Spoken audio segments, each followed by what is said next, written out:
Inilah sebagian dari 5 ciri-ciri suami yang dianggap durhaka kepada istri menurut pandangan dalam Islam.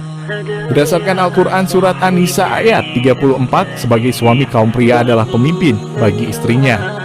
Suami dituntut untuk dapat mendidik sang istri, melindungi hingga menegakkan kebenaran dalam kehidupan rumah tangganya.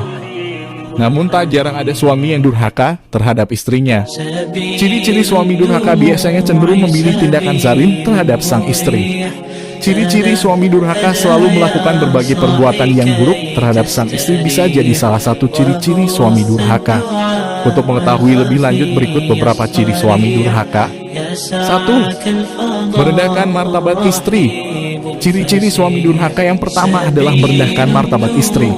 Rasulullah melarang para suami untuk menyakiti atau membanding-bandingkannya dengan perempuan lain, terlebih membandingkan dengan menggunakan ucapan yang bertujuan merendahkan martabat sang istri di hadapan dirinya dan orang lain.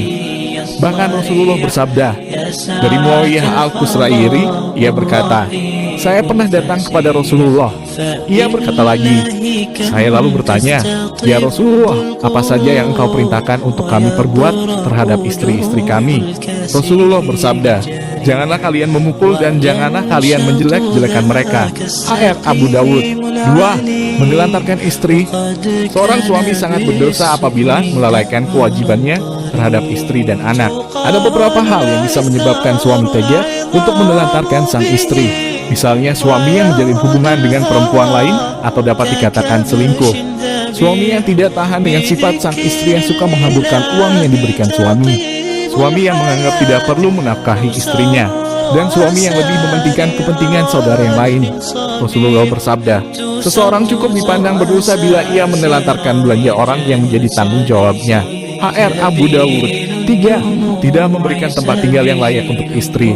Apabila seorang pria memutuskan untuk menceraikan istrinya, maka dirinya tetap wajib untuk memberikan tempat tinggal yang layak serta aman untuk sang istri dan anak.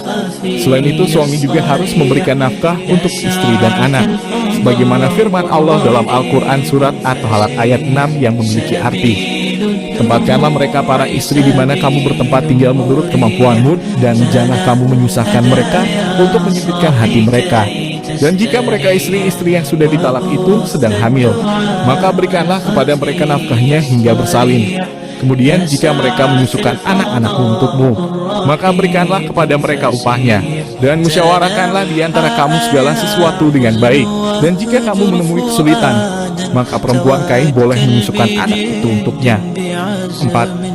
Mengajak istri berbuat dosa. Mengajak istri berbuat dosa adalah suatu hal yang sangat tidak dibenarkan dalam Islam. Seorang suami harus selalu berusaha untuk menjadi pemimpin yang baik untuk istri dan anaknya. Maka dari itu, para suami harus mengajarkan hal-hal baik yang dapat memotivasi istri dan anak. Apabila suami bersikeras untuk mengajak sang istri berbuat dosa, di akhirat kelak dirinya akan dimintai pertanggungjawaban dari Allah atas apa yang pernah dia lakukan ketika di dunia. Firman Allah dalam Al-Quran Surat At-Tahrim ayat 6 berbunyi, hai orang-orang beriman, jagalah dirimu dan keluargamu dari api neraka yang bahan bakarnya manusia dan batu. 5. Menuduh istri berzina tanpa ada bukti kuat. Ciri-ciri suami durhaka selanjutnya adalah menuduh istri berzina tanpa ada bukti yang kuat. Bahkan Allah memberikan peringatan kepada para suami yang terlalu mudah untuk menuduh sang istri berzina. Hal tersebut dijelaskan dalam Al-Quran Surat An-Nur ayat 6 hingga 7 yang berbunyi, dan orang-orang yang menuduh istrinya berzina padahal mereka tidak mempunyai saksi-saksi selain diri mereka sendiri, maka persaksian orang itu adalah 4 kali bersumpah dengan nama Allah. Sesungguhnya dia termasuk orang-orang yang benar. Dan sumpah kelima, bahwa laknat Allah atasnya jika dia termasuk orang-orang yang berdusta.